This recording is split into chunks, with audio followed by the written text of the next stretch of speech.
The extended linear regression procedure. So previously we looked at a simple linear regression by hand, which is a bivariate relationship, a single independent variable. Now we're going to extend that into a linear regression with multiple independent variables done by SPSS, which is one of the statistical software packages available for making this kind of analysis. So this technique, which is also known as ordinary least squares regression, is at the heart of making predictions in political science. It's the most common technique. I'd say about 3/4 of all techniques use this particular mathematical application. The two things we're looking for are a prediction equation and the indicator of the proportion of the variance explained, which is an R-squared. It tells us how much of the outcome in the dependent variable is predicted by the independent variables. And this is very important. It tells us how powerful the model that we've created is. Now, just to restate earlier information, there's 3 different kinds of statistics. There are, of course, descriptive statistics, which are simply quantitative description, how many of something there are. Then there's correlational statistic. Is there a relationship between two variables? For example, does the presence of an authoritarian government rather than, say, a democracy make certain policy outcomes more likely than others? Normally the measures of association range between -1 to +1, where a minus is an inverse relationship, where as one value goes up, the other value goes down, or the reverse. So 1 would indicate 100% of the variance explained. Most values in the social sciences range up to about 0.5 or 0.6. Any value higher than that, higher than 0.6 or 0.7, higher than 70%, makes you a little bit suspicious, because social scientific phenomenon is so complex and so diverse, and there's so many factors at play simultaneously. The decision makers, aside from being overwhelmed, scholars who analyze decision makers, there's just so many variables to disentangle that you're not going to get a very high correlation. So typically correlations can be described as, for a 1-unit change in x is the independent variable, that we would expect a certain specified expected change in the y, which is the dependent variable. So that's what we're going to be looking for. And the third kind of statistic is inferential statistics, where we verify whether a result is significant, meaning whether it's a false positive or whether it's a genuine relationship, which is important because we want to be able to generalize from the sample to the population. Otherwise, we have no generalizability of our model. We're simply describing something, and we're not making a statement about a class of things, which is what we want to do as social scientists.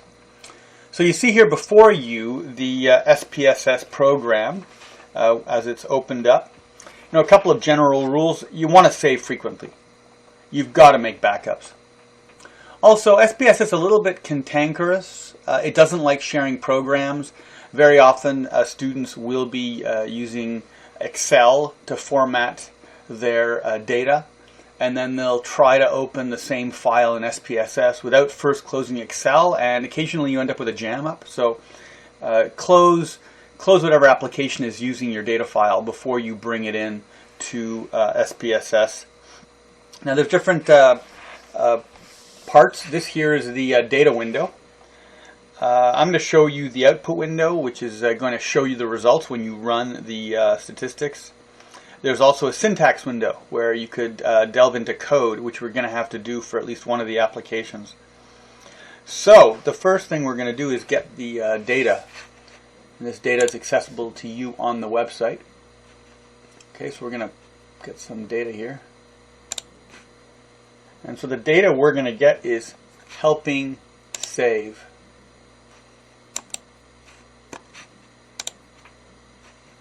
Data, there we go.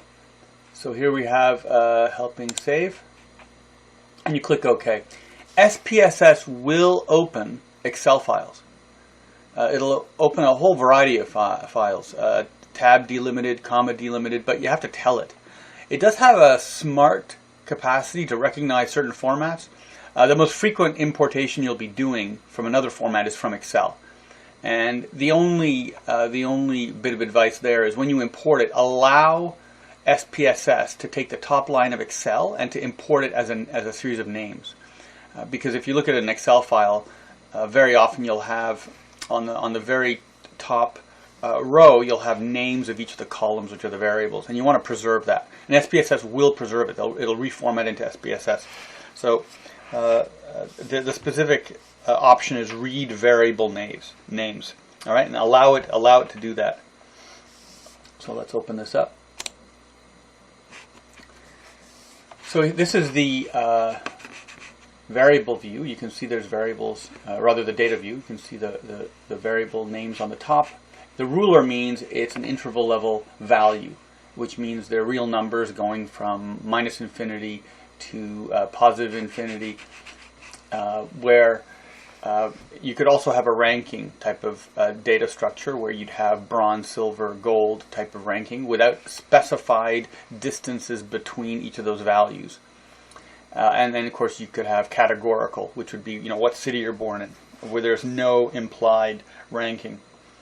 Now, if you're getting your own data, which you will for your own paper, it's always better to get interval level data. Always better. It's the richest type of data. It's got the most information. It'll give you the best significance and the most detailed results as far as the correlations go.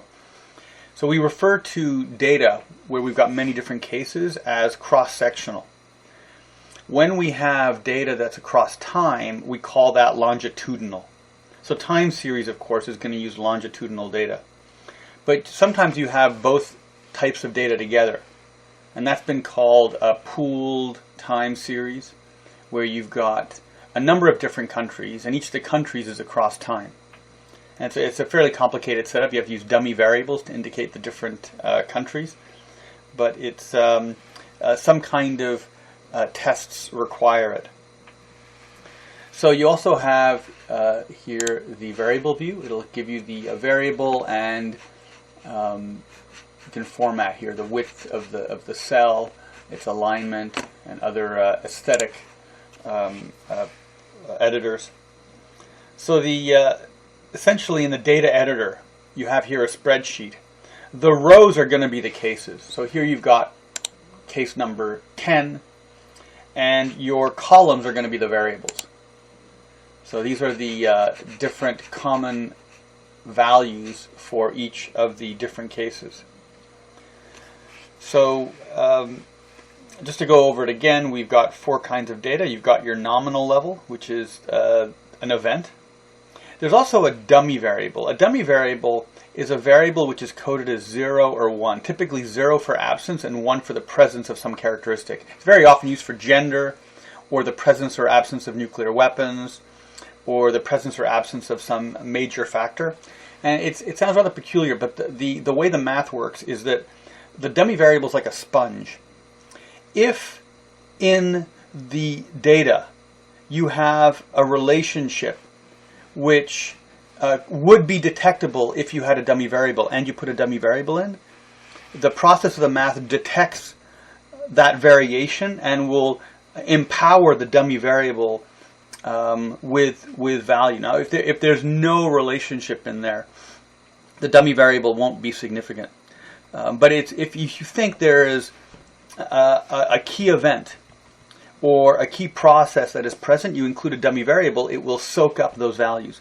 Very often, dummy variables are used for post or pre measures of an event. You could have an economy, for example, in the 1930s, and then when war breaks out, you could have a dummy variable that will soak up the processes that change before and after that event. You can use this also as an intervention, where you have a social process, and then there's a change of institutions, and the dummy variable will collect the variation or the change that occurs between the two stages.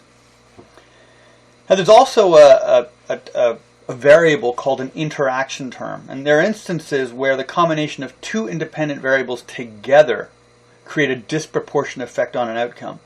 And you can think of the interaction between, say, an institution and an economic depression, where in the absence of the institution, the economic depression is a normal business cycle event with unemployment and slowdowns in the economy and deflation in the prices. But you could imagine that if it intersects with a political institution that encourages political extremism, that it can cause a change in foreign policy. So interaction terms are created by taking two variables and multiplying them together and creating a new variable. Now this sounds rather crude, but it's been shown consistently that it's able to capture in an easy formulation the disproportionate effect of two variables interacting, in addition to the fact that you'd have those two variables already in your equation. And then, of course, you have your ordinal level data. In international relations, we have something called the MID, the Militarized Interstate Dispute. And they use a hostility level of 5 levels, which goes from no militarized action to war and various levels of threat in between. So that's a very commonly used type of data. And it's ordinal, because we don't have a specified interval between each of the different stages in that variable. We just know that 5 is war, 1 is non-militarized interaction, and then there are gradations in between. Because very often you're not going to be able to measure those types of interactions with a huge amount of detail anyway. And finally, there's the interval level data. The length of the war, the number of casualties, the level of inflation. Now for your paper, you have to have 3 independent variables. And they of course cannot all be dummy variables. They should be predominantly interval level of values if those can be found, and if what you're studying allows you to do that kind of analysis. Always seek interval level data. It's the richest. Never reduce data. If you have a data set and it includes the ages of the people, don't collapse it like you see in a census, where you categorize people from into different groups. Group 1 would be ages 1 to 10, Group 2 would be 11 to 20, Group 3 would be 21 to 30. Don't ever do that. You lose the richness of the data. It impairs the ability of the statistical models to give you the best possible analysis. So it's sometimes done in order to simplify data for readers and observers who, if they get a full range of every age group, they might be somewhat confused, but it's not recommended. It really undermines the operation of the statistics. Now you can also have indices, another type of variable where data has been transformed or combined. Natural logarithms are frequently used because they incorporate a declining marginal effect. Moving averages are sometimes useful. This is where you would collect data before an event, after an event, and during the event, and then take the average of that. And it smooths out the ups and downs, which can be quite jagged from a week to week or month to month when you do an analysis. You can divide the data by the standard deviation to control for variances. So there's different type of indices that you could construct, but the rawest data is almost always the best. So let's take a look at the data set we have here. Here we go down and we can see that we have 81 cases, and we've got 20 separate variables. And this data set was used to examine how people help each other. So the specific model of interest that we're focused on is we want to know how people's feelings towards other people affect whether they help them. Okay, so let's define some of the variables we're going to be looking at. We're going to be picking some variables out of this data set in order to run our model. Now this information was presumably acquired through a survey of 81 people, although I think this data set was manufactured by IBM for SPSS. So first we have Zulu help. Whenever we put Z in front of a variable, it means we're normalizing it. Normalizing it means we're taking raw values and we're converting them to standard deviations above or below a mean. So we're taking disparate data, and then we're characterizing it as a bell curve with an average or a mean, and then deviations from that mean. However, standard deviations from the mean. So if you're one standard deviation below the mean, the data point would be valued at -1. If you're one standard deviation above the mean, it would be +1. If you're two standard deviations above the mean, it would be +2. So it takes data and translates it directly into deviations, standard deviations. So we have here Zulu help, which is a normalized. When you z-score something and you turn it into a bell curve, a normal bell curve, we call it normalized. It's the amount of time spent helping a friend on a -3 to +3 scale. Now sympathy, which is the first independent variable, is sympathy felt by a helper in response to a friend's need, and it goes from little, which is valued at 1, to much, valued at 7. So you can see these are not interval, they're ordinal, but they've got so many levels in them, 7 levels, that they're almost interval, and SPSS would treat it, ordinary least squares regression would treat it as interval. But it's still not optimal, and it's not genuine interval level data. The second independent variable is anger. It's anger felt by the helper in response to a friend's need, again on a 7-point scale. We have efficacy, which is self-efficacy. It's the ability of the helper in relation to a friend's need. It's a 7-point scale. And finally, we have D-sex, a D for dummy. So this is a gender variable, and it varies between 1 for female and 0 for male. Now, curious thing about the math, you could reverse it. You could have female 0, male 1. The way it works out in the math, if you remember the prediction equation, is the coefficient is going to be 0 if you're male and 1 if you're female. So 0 times the variable is going to make the variable disappear, and so it's going to take male out of the equation, and then you can calculate your dependent variable, your predicted value, your y hat. If it's female, it'll be 1 times the coefficient. Now, you could have a dummy variable where instead of choosing 1 and 0, you could choose 258 and 9,000, right, for female and male. And it's going to produce the exact same result, because the equation, ordinary least squares regression equation, will take the two values, attribute them, but it'll still make the same prediction, so it'll compensate for it. There's no need, of course, to have ridiculously complicated evaluations. 0 and 1 is fine. But it just shows you how stable the regression equation is. Okay, so let's get into the actual statistics now that we know what our model is.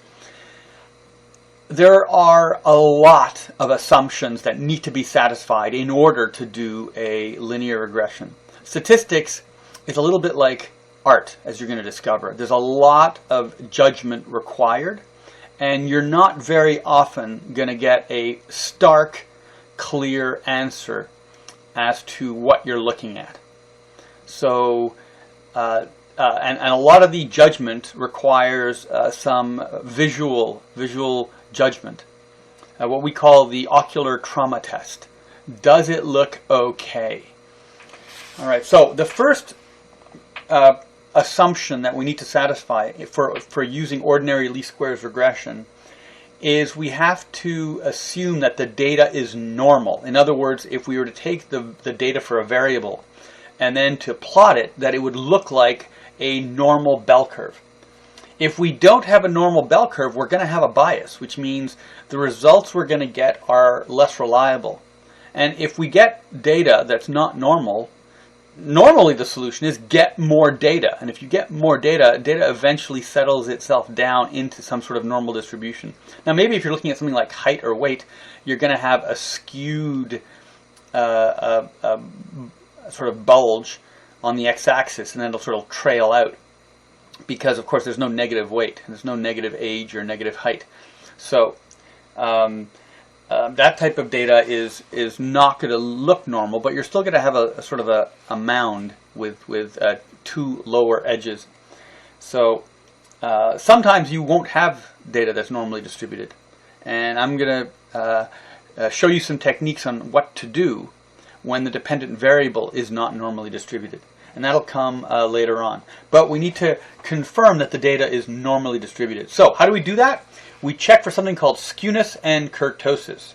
So what's skewness? Skewness measures the extent to which the peak of the bell curve is leaning left or right. If it's leaning left, it'll have a negative value. If it's leaning right, it'll have a positive value. And if it's skewed too much, it'll no longer be normal. Kurtosis measures the extent to which the bell curve rises or flattens, right? If it's really, really flat or if it's very, very peaked. Okay, now skewness and kurtosis are the first thing that we're going to check. In the notes that you have, you're going to have bolded, italicized instructions on what command words to use. And different versions of SPSS sort of drift over the years. And I've been using SPSS since the early 90s, so that's almost 30 years. The terms vary a little bit. Sometimes it'll say run, sometimes it'll say analyze. So don't be too put out. Just look for a term that looks comparable. Although my notes are up to date, you might use a slightly older version of SPSS, so don't get frazzled. All right, so the procedure is we go to Analyse, and you'll be going to Analyse a lot. That's where most of the statistics are. We go down to Descriptive Statistics. We go here to Descriptives, and we click on it. And it says here in the instruction in bold, we have to input anger, sympathy, and efficacy. So we're going to put in anger, sympathy, and efficacy.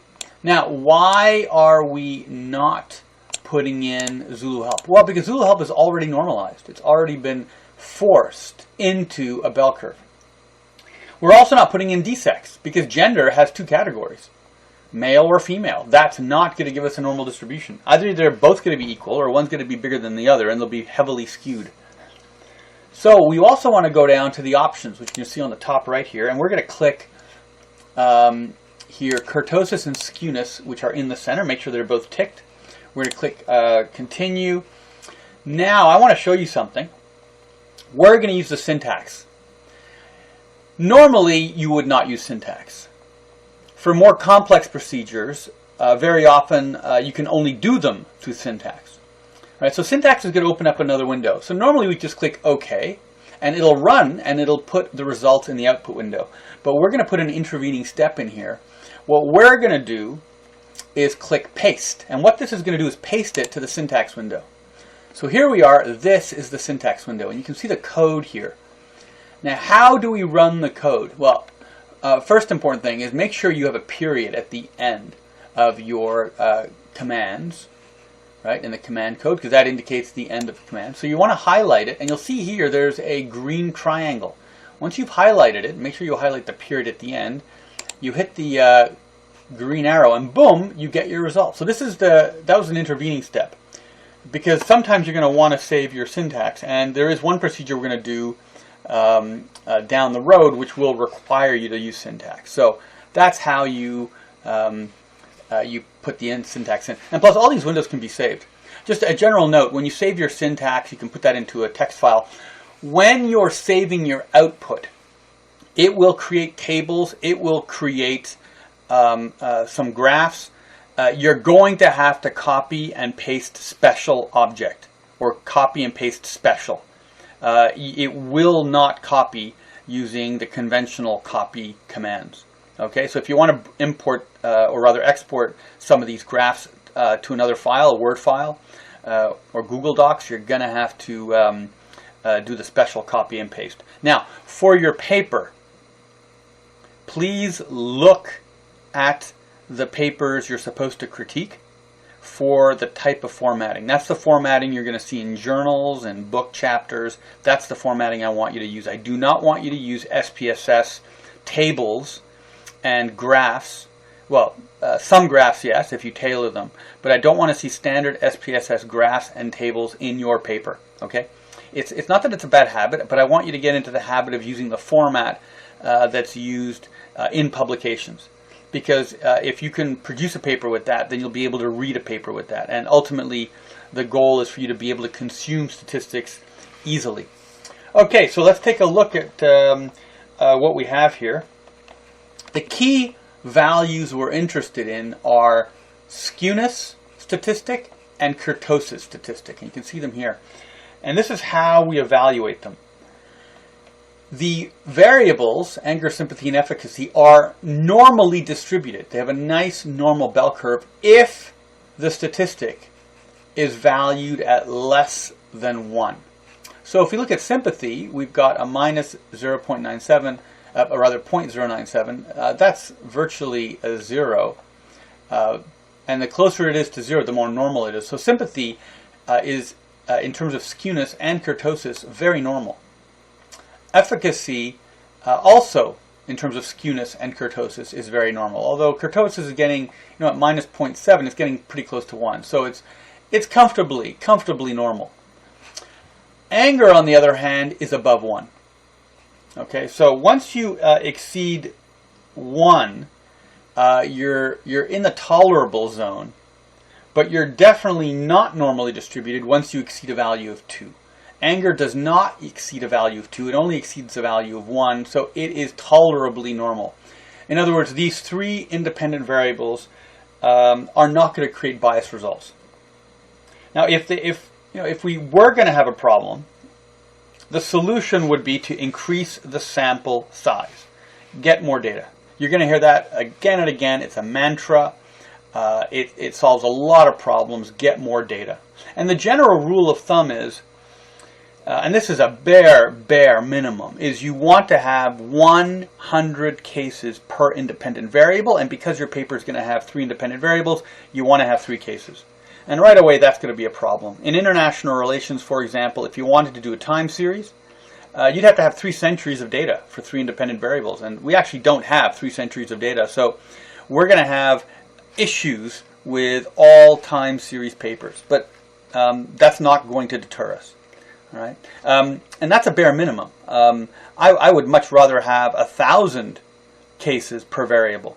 100 cases per variable is really a bare minimum to be confident that you're not going to get some instability, meaning it's not going to undermine your significance test, your F statistic. So that was step 2. Now we're going to go to step 3. Step 3 is running a Pearson's R. It's actually the bivariate regression that we calculated by hand, and we're going to do this between each independent variable, because we're trying to control for something which is nefarious that's called multicollinearity. Multicollinearity comes from collinearity in linear algebra, or basically it means parallel values. Theoretically, we do not want our independent variables in the model to be the same thing. We want anger and sympathy and efficacy, for example, to be different things. If we were to run a model and we would include my height in metric measurement and my height in imperial measurement, we would be double counting a value. And SPSS would detect it. Now the problem with multicollinearity is if we have 2 variables that are the same thing or measure the same thing, it's going to create a bias. And bias is always bad because it reduces the accuracy and reduces our confidence in the results. So we don't want multicollinearity. So in ordinary least square regression, the criteria is we don't want any variable to exceed a Pearson R correlation of 0.75. In other words, we don't want 75% of the variance in one value or variable to be predicted by the other variable. Now, what is the most common cause of multicollinearity? It's not that 2 variables are the same thing, it's that there's a common prior cause. So you've got something like unemployment and you've got something like deflation in the economy, and they're very highly correlated, but one doesn't cause the other. They're both caused by a precipitous collapse in demand. So theoretically they're distinct things, but because they're so closely related, you can't both include them. You have to exclude one of them. So what's the procedure for determining whether we have multicollinearity? So again, we're going to go up to Analyse. Okay? And you can see we can go to, here we have Analyse here. You can actually go to Analyse in either the data table or here in the output table. SPSS is nicely modular. So we go to Analyse, we go to Correlate, and we go to Bivariate, because we're looking at comparing one variable against another variable. And so here we're going to input all the independent variables, including dsex. All right, you can see the symbol here for dsex. Now, very often when you're operating this table, you're going to find that the names are going to scrunch up and you won't be able to read the names. You can always widen the table by putting your cursor on the edge of the table and make this little dialog box larger. So don't be deterred. You're not a prisoner of the size of this little container. So we put in anger, we put in sympathy, we put in efficacy, and we've got in dsex. And good. So we are now going to run these. Now we're going to click OK because we're not going to paste the syntax here. This is a relatively simple process, and we're going to make sure we're on a Pearson R correlation. All right, so here it is. Here's our correlation table. How do we read this? Well, I'll tell you what we don't read. We're not going to look at the significance two-tailed test. Irrelevant. Don't care about that. We're not going to look at n, the number of cases. We don't care about that. The only value we're interested in is the Pearson correlation. And you'll see we've got 4 comparing against 4. So you'll get dsex obviously having a 1 because it's a perfect correlation with itself. And anger are valued at 1 because they have a perfect correlation. So let's take a look at some of the values. So we see that dsex, the gender variable, is very unrelated to anger. It's unrelated to sympathy. It's unrelated to efficacy. We can see that anger is unrelated to sympathy or efficacy. And we can see that sympathy is unrelated to efficacy. So it all checks out. There's no value here that's higher than 0.75.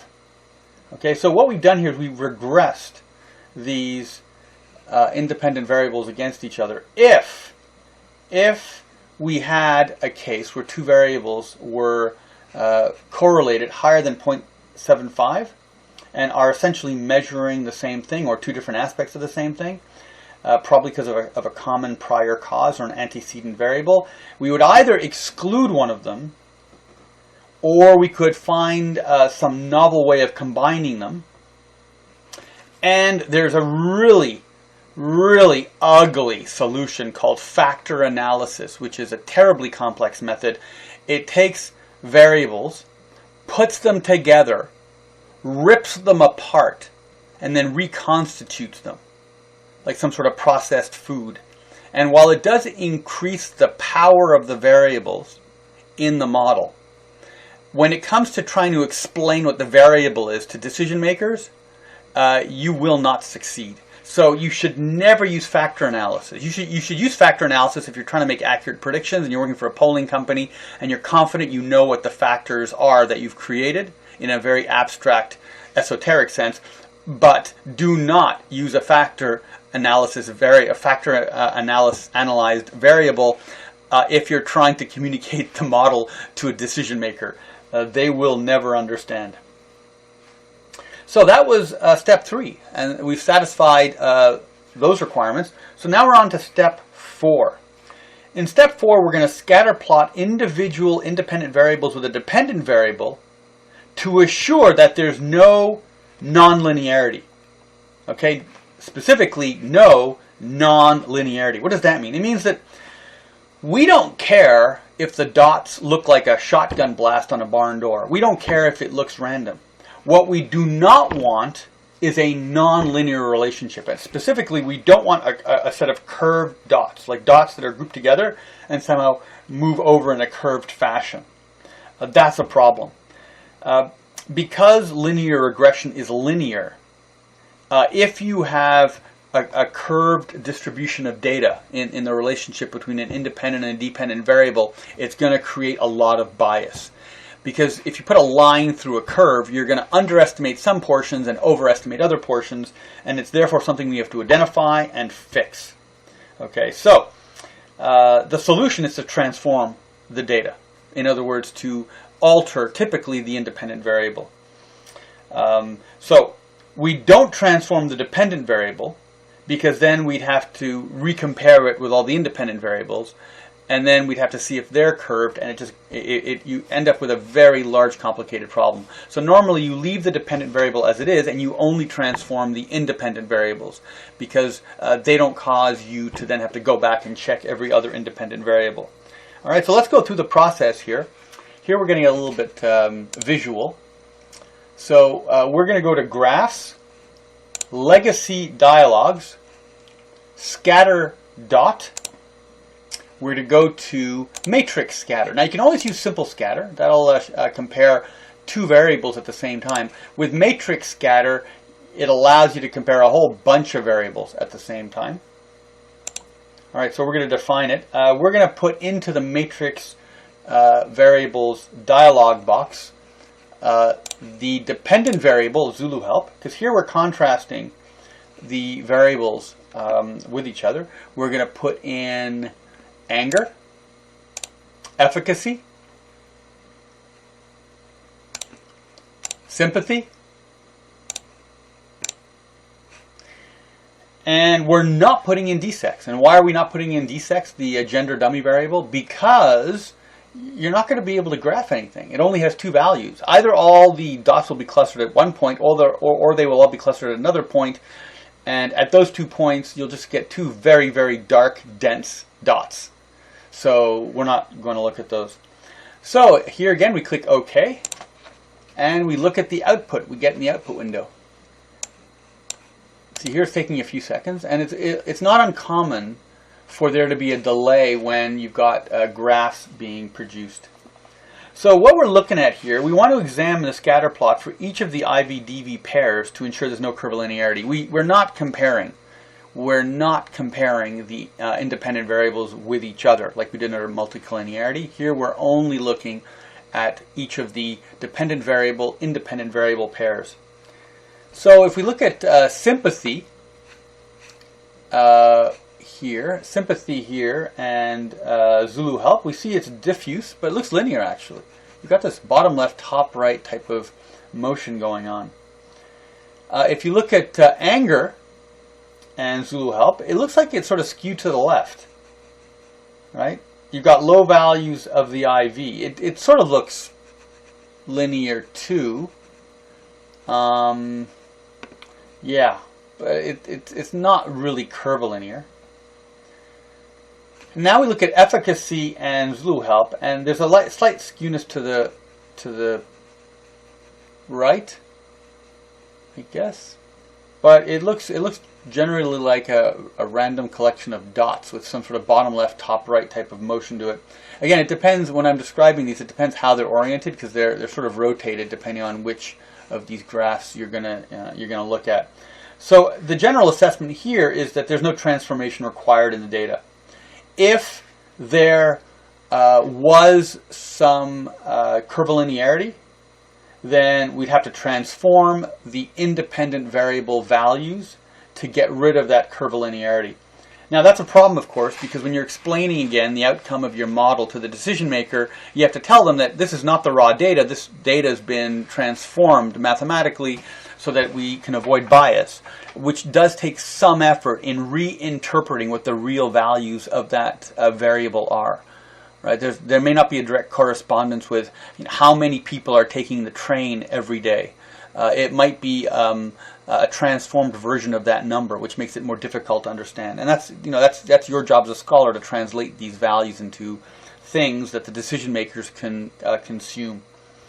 So let's go and examine a nonlinear relationship that is in need of transformation. Okay, so we're going to get a new data set. All right, we're going to go back here. We're going to click Open, Data, and the data we're going to get is called anxiety.save. Okay, this particular data set, you can see right here, we've got anxiety, we've got exam. So it's a bivariate relationship. We've got the exam is obviously the exam result grade. Score on 100. Anxiety is a measure of the pre-exam anxiety measured on a low to a high scale. That's 1 to 10 with fractions as well. And so we want to see what the relationship is between anxiety and exam. Okay, so there's 74 cases in this particular data set. So the first step is to diagnose the linearity of the relationship. So we're going to go back. we're going to go to Graph, Legacy Dialogues. Legacy Dialogues means dialogue boxes used by old people like me, because we like these kinds of things. Most people don't use those now. They have a chart builder on the top, which is more advanced. So we go to scatter dot, just like we did before. Now we're going to use simple scatter because we just have two variables, so we want to be able to see what's going on. So we're going to define it. In the y-axis, we're going to put the exam, because as you know, the dependent variable is always where the y-axis is. And anxiety is an independent variable, and it goes where the x-axis is, because the x-axis always has the independent variable. All right, and we're going to click Run. Okay. All right, here we go. Wow, look at that. See, that is definitely not nonlinear. This is a curvilinear relationship. Looks like it's not a bell curve. It looks like it rises up to a peak in the center and then tapers off down again on the right. So this is a curvilinear relationship. If we were to run this model, the reason we'd have bias is you could imagine having to stick a broom handle through this thing, a line of best fit, a regression line, and it's going to underestimate, or rather overestimate the values on the extreme left and right, and it's going to underestimate the values of the center. So we're going to get a lot of residual values, a lot of error terms between the data points and sort of the rubber band lengths between the nails to the broom handle. So that's a problem. Okay, so this is what we would call an inverted U converted a curvilinear relationship. So the basic theory here is that some anxiety is beneficial, but too much hampers performance. Right, that's the conclusion. And this is normal. I mean, in nature we have a lot of curvilinear relationships, and this is a very intuitive, obvious one. Right? So the solution is we have to transform the independent variable to render the relationship more linear. All right, so the next step is to determine which mathematical transformation fits best. Okay, so we have four basic types. If the data is an F curve, where it'll start off on the bottom left and it'll sort of peak up and then abruptly become horizontal and go right. So it looks like an F without the small middle part. Then we're going to get the log. Okay, and how would we do that? Well, you would go to SPSS,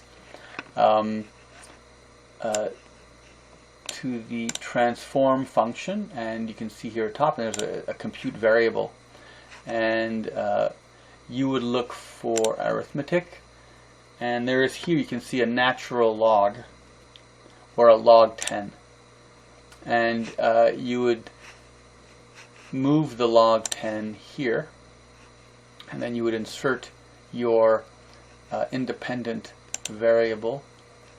Exam, of course, is the dependent variable. We never transform the dependent variable. It's chaotic. You would transform here, and you put in a new variable, which I guess could be log anxiety, right? Or loganx, right? You click OK, and it'll create a new column. In fact, let's do that. It's sort of fun. Let's see what we have here. We have loganx, so it's created us a log, but we don't have that kind of curve, so obviously that's not the solution we're looking for. All right, so now if the data is an L curve, let's go back to our graphic representation. We want to see what this thing looks like. If the data is an L curve, again, which this is not, but you can imagine an L, then we transform the independent variable on the x-axis into its reciprocal, which means we basically put a 1 on top, like a fraction, a numerator, and then we divide into the 1. And then, you know, again, you could go and pull this into Excel and then do the calculation there. If the data is a bell curve, then you use the quadratic. Now, this here is actually a bell curve. What does a quadratic mean? It's actually a complicated term for something that's very simple. It just means multiply the independent variable by itself. Or you can do the cubic, which is multiply the independent variable by itself 3 times. Right? So that's using complicated terms for simple calculations. And the fourth is if the data is a soft Z curve, then you get the log of both the dependent variable on the y-axis and the independent variable on the x-axis. But again, I am wary of transforming dependent variables because it creates a mess, because then you have to recheck to see if you still have a non-curvilinear relationship with all the other independent variables, and can you imagine having to then retransform the dependent variable or the independent variables another time? you end up with a multi-layered cake of transformations that you could not disentangle. So be sparing when you do your transformations. Now, there's no question that transformations are time-consuming, right? And they benefit from extensive trial and error, and the solutions are rarely perfect. Now, an obvious note, logarithms do not work with 0 or negative values. We don't use slide rules anymore. We have calculators, so logarithms are not that much in use. But the reason we had logarithms is with a slide rule, they made the observation that with very large numbers, you could get some incredibly accurate answers because you can add and subtract logarithms in the same way that you have, you multiply very, very large numbers. And so before calculators, people would use logarithms to do large calculations. So we still use logs, but you are not as familiar with logs as likely people 2 generations before you. And they would know you cannot log a 0 number or a negative number. You basically get gobbledygook. So all transformed IVs would then have to be regressed against the dependent variable in a scatter plot to confirm that the transformation was successful. So let's go ahead and quadratically transform anxiety and then replot it to see what happens. Okay, so we're going to go up to transform and compute variable. We're going to get rid of our log value here. Now, as you'll see from the data set, I've already got a Q anxiety here. Q anxiety is the quadratic of anxiety, anxiety multiplied by itself. So I'm going to move anxiety up here. I'm going to move in an asterisk from the calculation here. I'm going to put in another anxiety. So anxiety times anxiety is going to be, I'm going to put QQ anxiety here as the new variable. It's going to add a new variable on my, let's see, do I have everything here? Yeah, it looks good, looks good. So we click OK. Let's go take a look at what's happening. Yeah, we've got this new variable, QQ anxiety. So let's see what happens when we run the graph. So again, we follow the legacy dialog box, scatter dot. We're in the simple scatter, define. We're going to throw out anxiety and throw in QQ anxiety. And here we go. Well, it's lessened. Looks like it's sort of lessened it. It's actually shifted the peak somewhat to the left. What do you say we do the cube? All right, so we'll multiply anxiety times anxiety times anxiety. All right, and we'll call that QQQ anxiety. Let's see what happens. Are we able to... There we go. So we've made a new variable, QQQ anxiety, which is the cubic. Let's go see if we have dealt with the problem. Let's get rid of QQ anxiety and throw in QQQ anxiety. Oh, this is slightly better. It really, what it's done is it's sort of squishing the dots to the left and then leaving some scattered points off to the right. But it's sort of successfully reducing the degree of curvature by depopulating the curve on the right. So the transformation had, I would say, moderate to little impact in this case. It wasn't what I would describe as very successful. So let's go back to our data set because we have to go on to our next level. Save contents? No, we're gonna save contents for the output. What we don't want is the data set. We don't need this data set. We also don't need this untitled data set or this untitled data set or this untitled data set. Here we are. We're back to our original data set here. So step 4 was what we just finished, the scatter plot. So what we need to do next is to identify and potentially exclude data points that are significantly farther from the mean than 2 standard deviations. It sounds sort of peculiar, but if you're trying to do a study of human health, you would not put a superhero inside your data set because they're going to be super strong and super fast and have laser vision, and they're going to distort your results. Now, it's normal for 68% of people to be within 1 standard deviation of the mean, above and below. and 95% to be within 2 standard deviations, and 99% to be within 3 standard deviations. But sometimes you end up with a value that's 25 standard deviations away, like Pluto. Tiny, tiny little single data point extremely far away. Now, Pluto doesn't have much of an effect on what we do here on Earth. Its gravitational pull is completely unmeasurable by our instrumentation.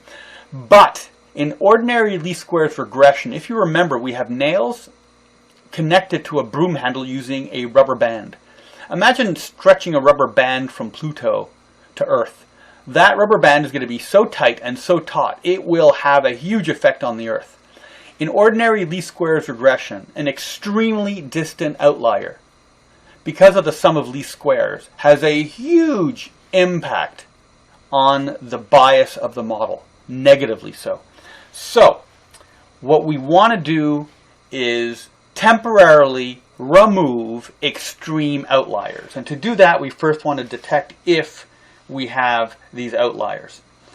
Now, you have an infinite regression problem to some extent, where if you take out every data point that's beyond 2 standard deviations, which is about 5% of the total data, because 95% of the data is always within 2 standard deviations of the mean, then your bell curve is going to resituate itself, and new data points will be introduced into what is now the vacant area beyond 2 standard deviations. And if you take out those points beyond 2 standard deviations, then again your bell curve will resettle, and you'll have new data points that'll populate, and eventually you're going to run out of data points if you keep doing this.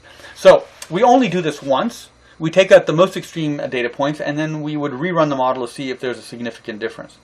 All right.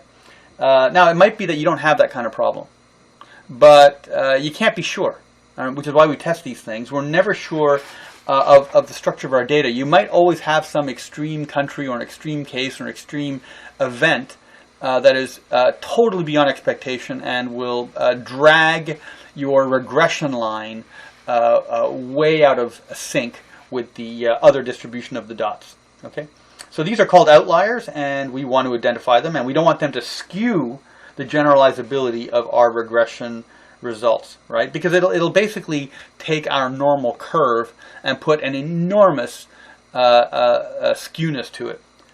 Okay, so this is how we do it. We go to procedure. The procedure rather is to go to the graph. We go to legacy dialogues. We go down to histogram. All right, and we're going to click at the top here, display normal curve. Okay, so we're going to run this for Zulu help, right? Our dependent variable. Stick it into the variable. We're going to click OK. Yeah, that looks normal. Right, we don't see any extreme values there in terms of standard deviations. You know, it gives us the mean here. So no, that's pretty good. And these are, again, this is all already normalized. So we can see it's not farther than 4 standard deviations on the right, and less than 3 standard deviations on the left. So things are pretty normal there. So let's go to the next variable, which is, we can go to graphs. We're going to go to sympathy. So legacy dialog box, we go to histogram. You guys must have done histograms in methods class in CGEP or in prior classes. All right, we throw out Zulu help, and we're going to throw in our independent variable, sympathy. In goes sympathy. What does it look like? Yeah. Again, these are here for sympathy. We're looking at raw scores, right? It's on a 1 to 10 scale, so or rather a 1 to 7 scale. 1 to 7 scale. You can see there's like very normal distribution. All right, on to anger. Histogram. Bye bye sympathy. Hello anger. Wonder why it's not alphabetical. All right, here we go. Yikes. Okay, so that's a lot of ones there, I guess, which means people are not angry, which is a good sign. A couple of people are quite angry. It's 7. Someone's outstandingly furious.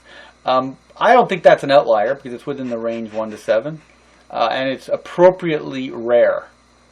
So this is, not a normal curve, but it approximates one given that you just don't have that many angry people. I think maybe the scale is wrong, right? If they had the scale set to something like how perturbed are you, then we'd have a more normal curve. So this could be solved using measurement solutions.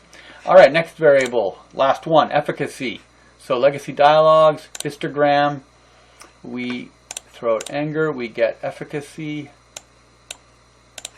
throw it in, and yeah, this also looks like a normal curve.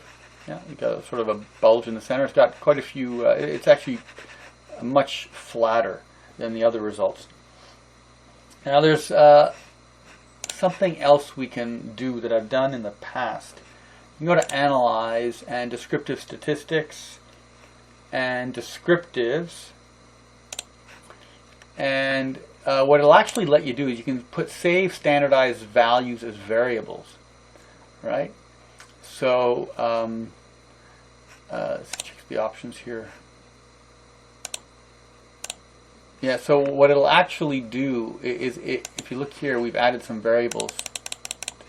So here, we've got these new variables, and it's got z in front, as you can see, because it's been normalized, like I told you before, and we can now check that these values are in terms of standard deviations. So if they're a minus, they're below the mean. If they're positive, they're above the mean. And we see a lot of values here, 2, I see a 2 here. Yeah, I noticed none of the values are oh, here we go. We got a 3.2. That's the most extreme case we have, and it doesn't look like it's very far out. 3 standard deviations, you're gonna have cases beyond 3 standard deviations. Just it's very uncommon. But if you were to have a 9 here somewhere, 9 standard deviations, that's the kind of variable that you'd want to have removed. So. So in this particular case, you do nothing. But if we had an extreme case, you would remove that outlier, and you'd probably want to run 2 separate regressions to see if that variable had a significant impact on your results.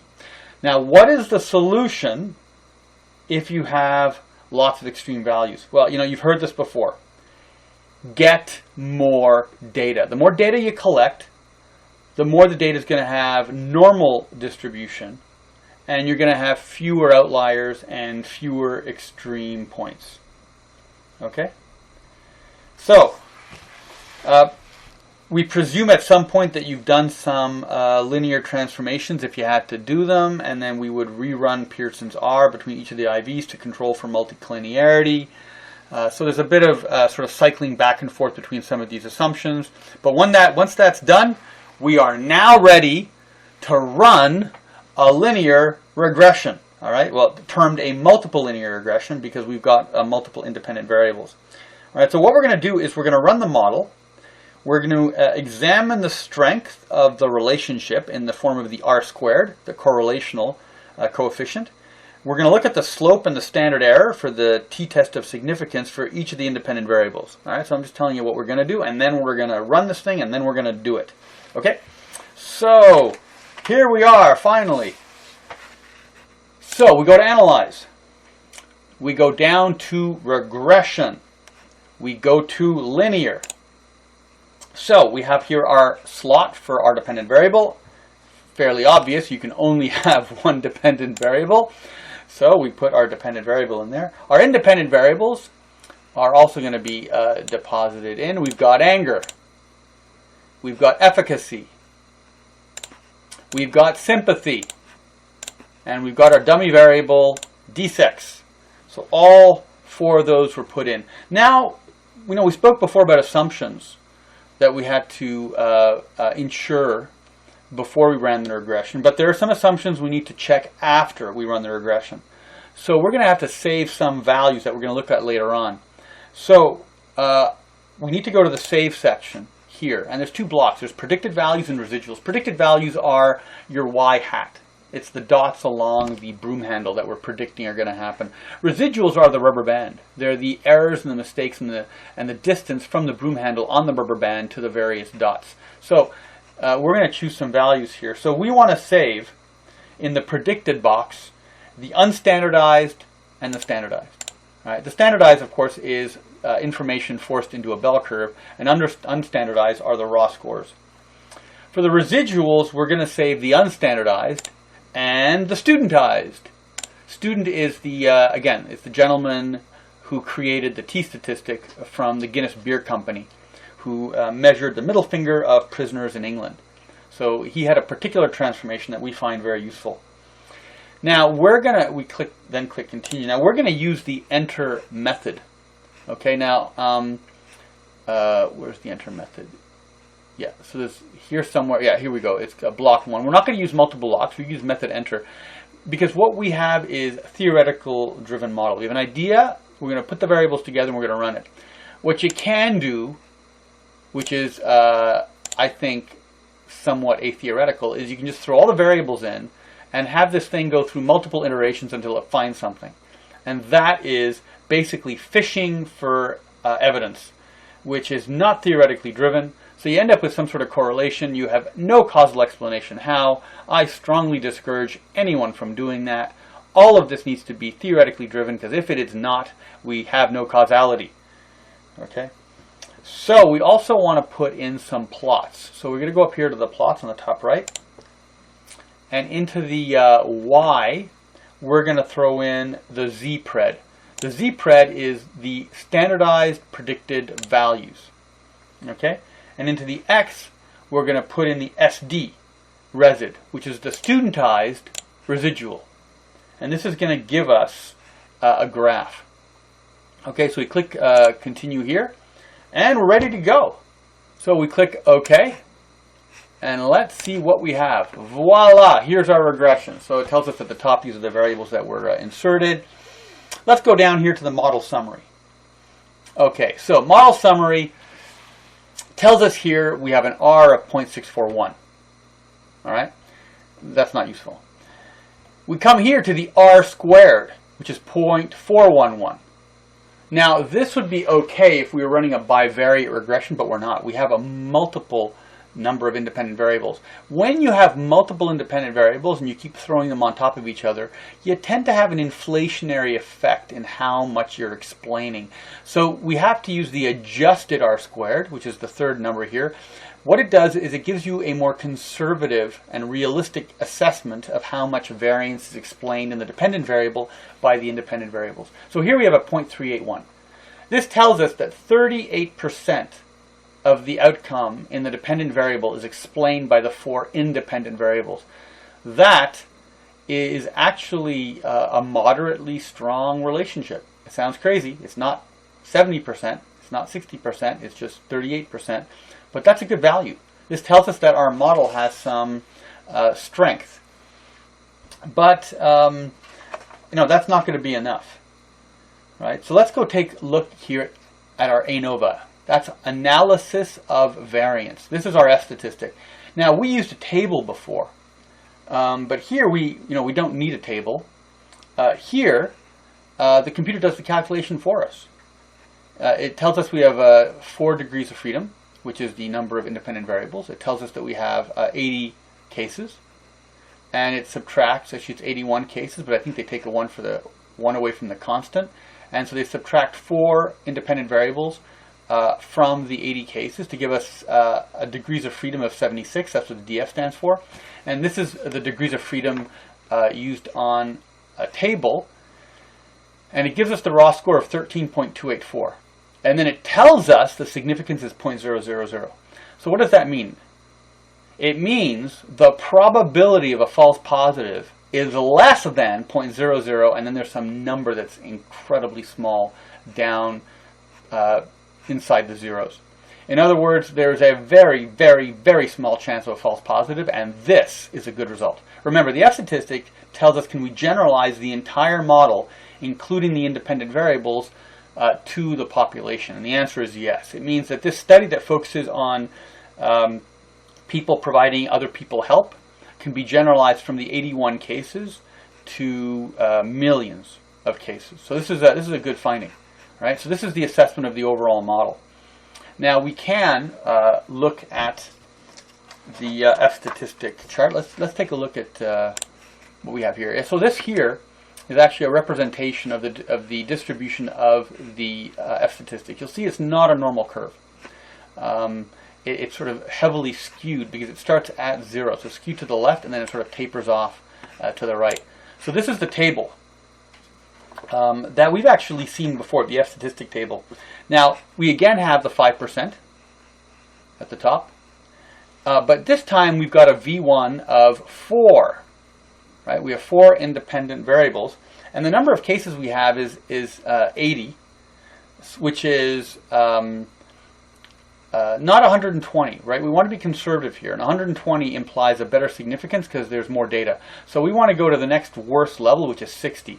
So if we intersect 60 here at this row and the column of 4 independent variables, we're going to end up with 2.53.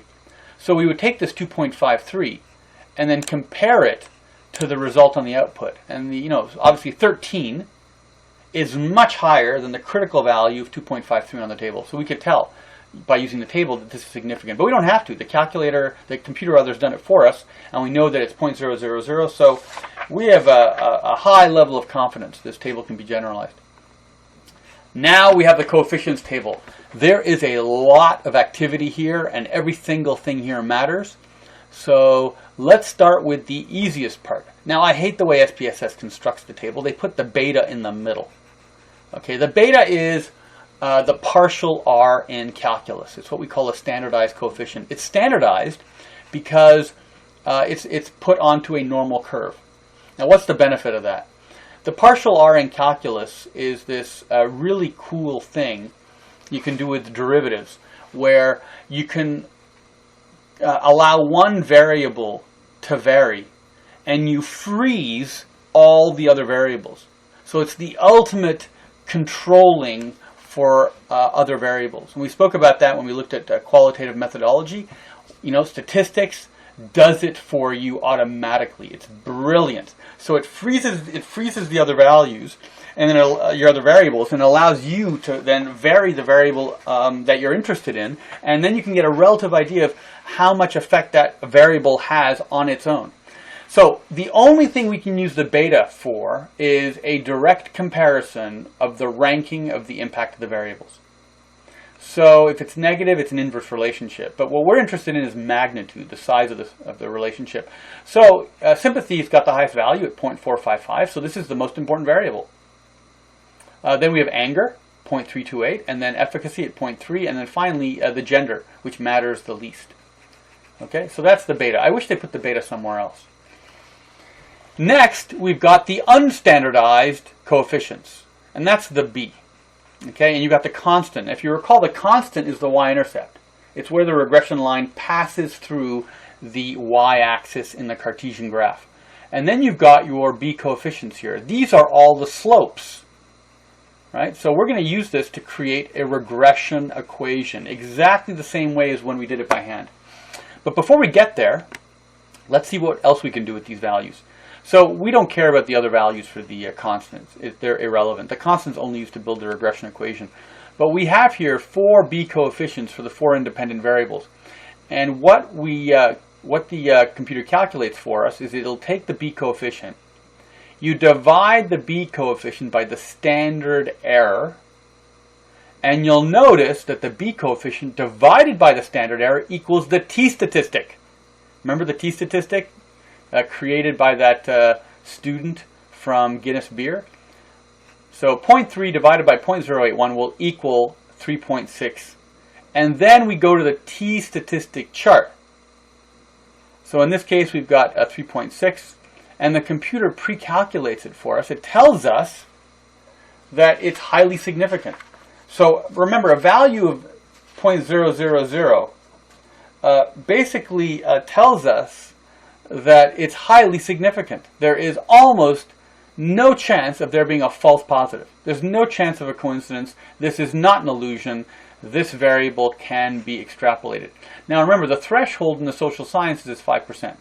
So we're looking for a value here that's no worse than 0.05. If the value is worse than 0.05, then there's just too high a probability that there's a coincidence, and we can't trust it. We can't generalize from it, and we would rerun the model and probably drop the independent variable.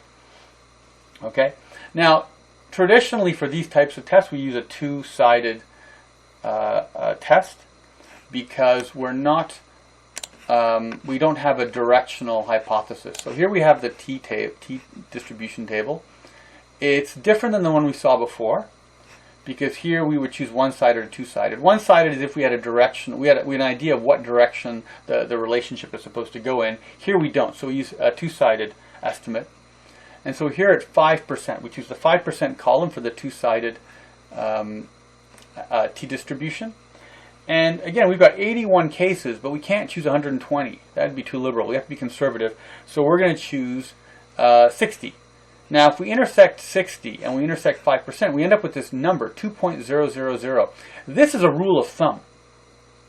And the rule of thumb is, if your t-value is higher than 2, it's significant. That's not always true. I mean, if you end up with very, very small numbers, like 10 cases, you're going to need a value higher than 2. Here, in this case, 2.228. But for what we have here on the output, notice how all the t-values are higher than 2, right? And we have 81 cases, which means all of them have cleared, all of them. Alrighty. So if we look at efficacy here, we've got 0.435. There's the standard error. There's the t. There's the significance. Sympathy, same thing. All the significances are good. Now for the gender variable d-sex, here we have a minus 0.455 divided by the standard error. Again, the minus doesn't really matter. It just tells us the direction of the relationship, whether it's positive or whether it's inverse. It gives us here a minus 2.030. And the significance is 0.046. It's almost 0.05. And if it was 0.05 or worse, or worse than rather 0.05, then we would throw the variable out. It would not be significant. Here, it's barely significant. Okay? Now, we can do more than this. Right? We can take the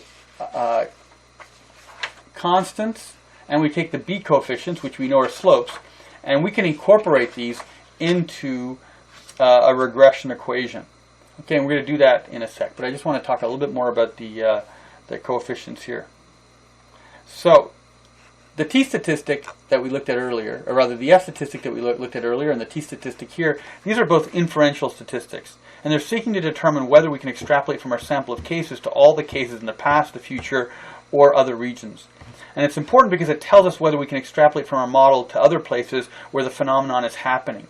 So it allows us, if we're to do survey work, we could do a very small number of surveys, as few as 1,500 people, and we could extrapolate to millions of people. And this is especially important in areas of polling. Now, all of this is based on the central limit theorem, which was discovered in 1733 by Abraham de Moivre, and then extended by Pierre-Simon Laplace and Johann Carl Friedrich Gauss. Laplace and Gauss, of course, are two famous mathematicians. So the work, again, it goes back to pre-revolutionary French gambling. But it's a super important theory. The assumption of all inferential statistics is that there's no relationship. And this is called the null or zero hypothesis. So the f-statistic tries to falsify this assertion, because you can't, of course, prove anything. And by successfully falsifying that there is no probability of a relationship, we know we can extrapolate and therefore generalize our model.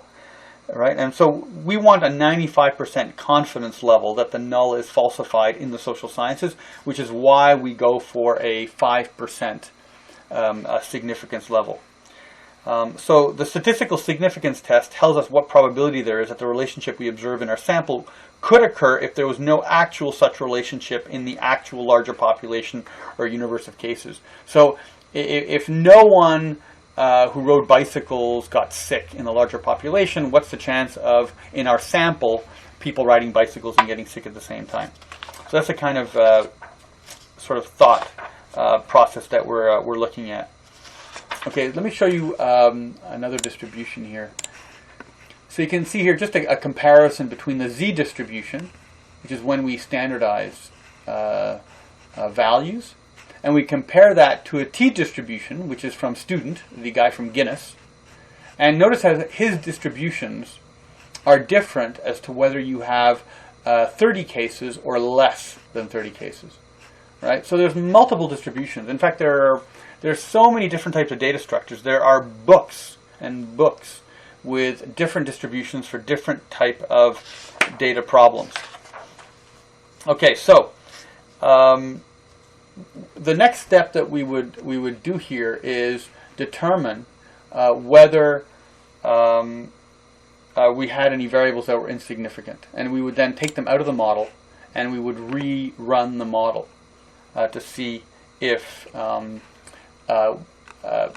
removing that variable had an effect. Now, there's a very strange phenomenon. There are times when you'll have 3 variables that are significant, one that's not significant. You'll exclude the insignificant variable, and then a variable that was significant will then become insignificant.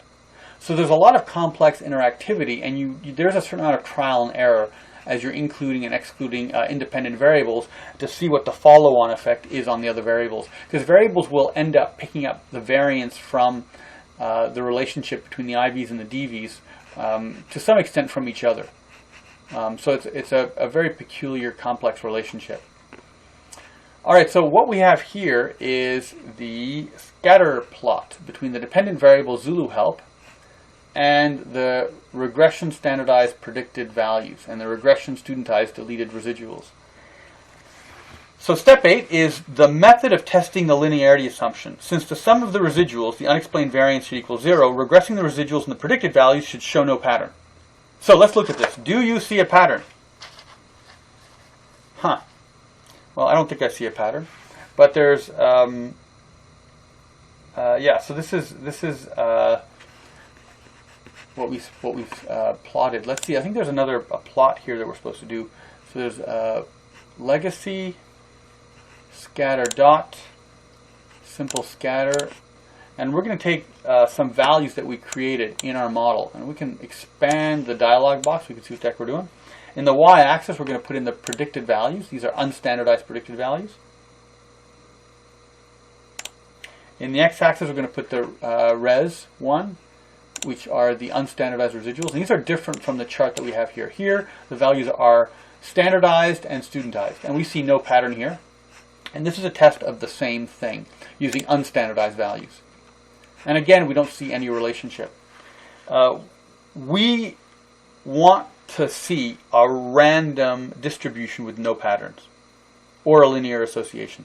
If we end up with a pattern here, it means we have some effect that we didn't capture with the variables. And the solution then is to use a technique called weighted least squares, which is a pain in the butt. But if we don't solve this problem by running weighted least squares, it tells us that we're going to have a huge amount of bias in our results. So step number 9 is called heteroskedasticity. It's a bit of a tongue twister. You got to say it about 10 times. Heteroskedasticity.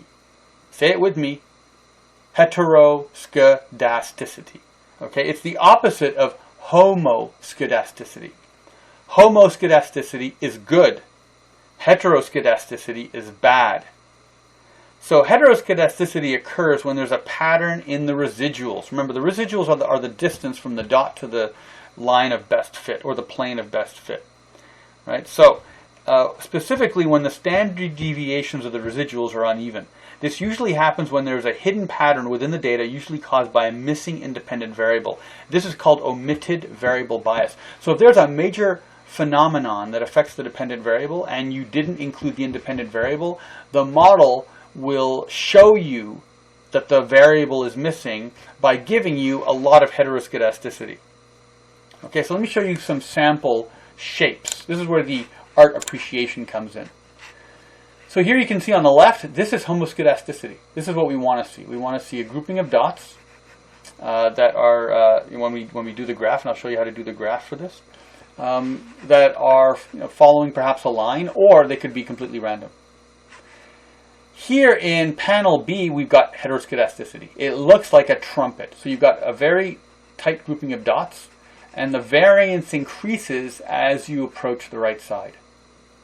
In panel C, you've got a trumpet, again, but this time it's pointed left. And in panel D, you have a bow tie. So you have a tight collection of variances in the middle, and then it expands both to the left and the right. These are cases of heteroskedasticity. All right, let me show you more. Here on the left, you've got homoskedasticity. In the center, B, that's also a homoskedastic, but it's with a small sample, so you get a sort of a normal distribution. Here at the bottom in C, you've got heteroskedasticity. You've got here the trumpet shape, which I warned you about. And here on the right, you can see 4 different charts, and you can see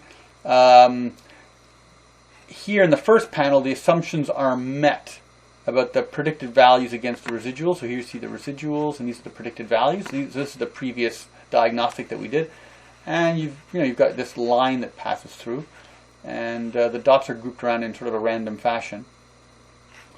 In B, you can see the failure of normality. You've got too much clustering on the top of the dots. C, you've got nonlinearity, and that's a problem. And then D, you've got heteroskedasticity, all right, which is the changing variances over time, right? So B, C, and D are a problem. And D here, you've obviously got a missing variable. It's called omitted variable bias, right? It's something that needs to be solved. Okay, so let's go and calculate whether we have heteroskedasticity. So we're hoping for homoskedasticity when there's no pattern among the residuals.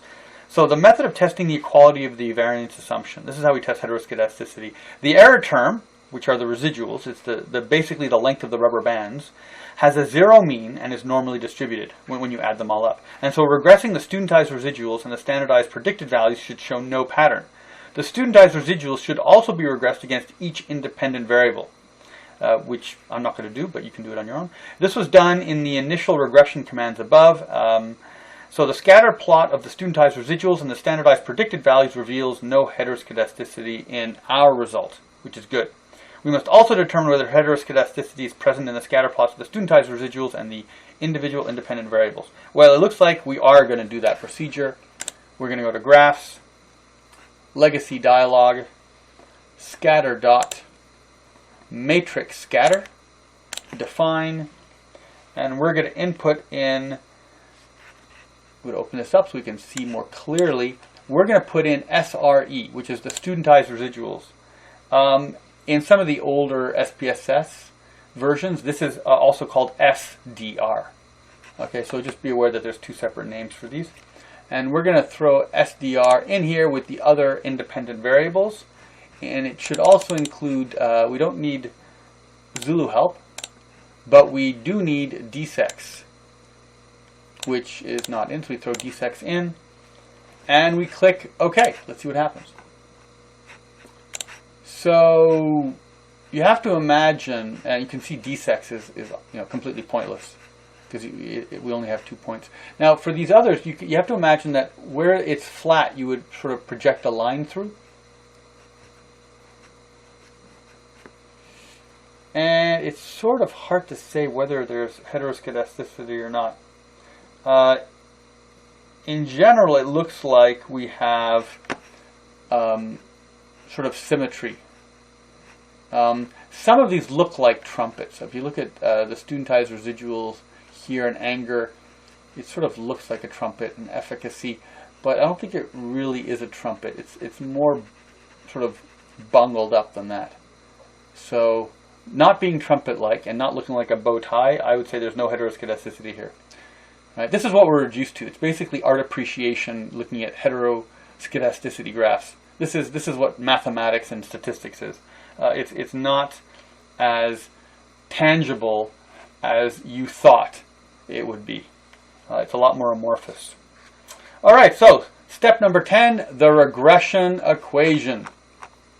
So for the regression equation, we build it exactly the same way that we did with the when we did the regression by hand. We have the y hat is equal to the constant, minus 4.272, plus the coefficient for anger, which is 0.3, times x, which is the variable. We're going to choose the value for x. Anger, of course, goes from 1 to 7, and so we would choose what the value of x is, plus 0.35, which is the coefficient of efficacy, times y, and again y is a value we're going to choose between 1 and 7 because that's the range of values for efficacy, plus 0.499, which is the coefficient for sympathy, times z, which is the value for sympathy, which goes from the value of 1 to 7, and we would pick which of those values we're going to put in there, plus, let's say, k, which is the variable for gender, and the value there would be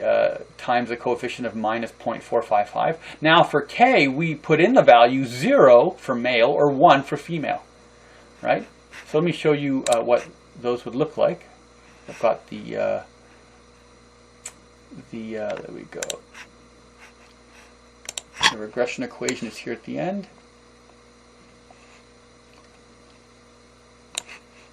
There we go. Let's zoom in on that. So that's it right here. Right.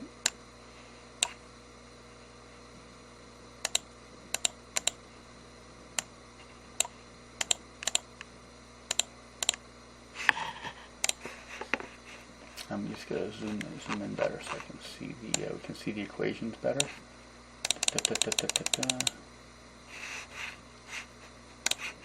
There we go. So you can see at the top here.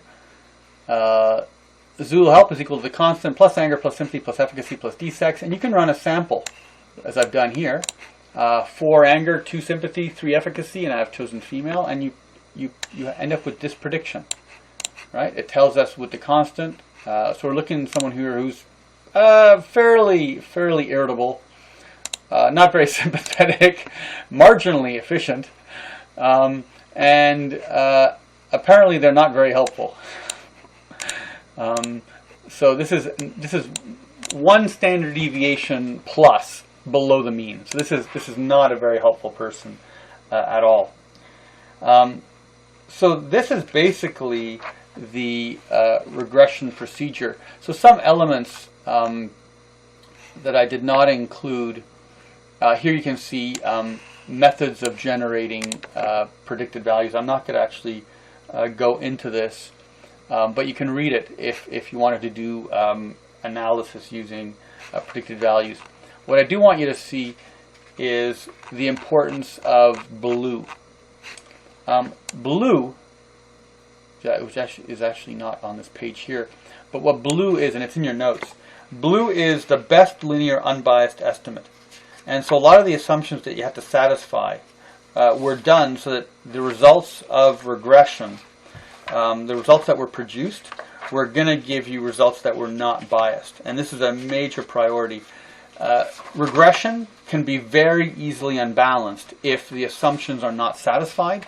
And so we have to put a lot of focus on the assumptions before we run the regression, and then the diagnostics after we run the regression, so that the correlational statistics that we're looking at and the inferential statistics, especially the F statistic and the T statistic, are valid.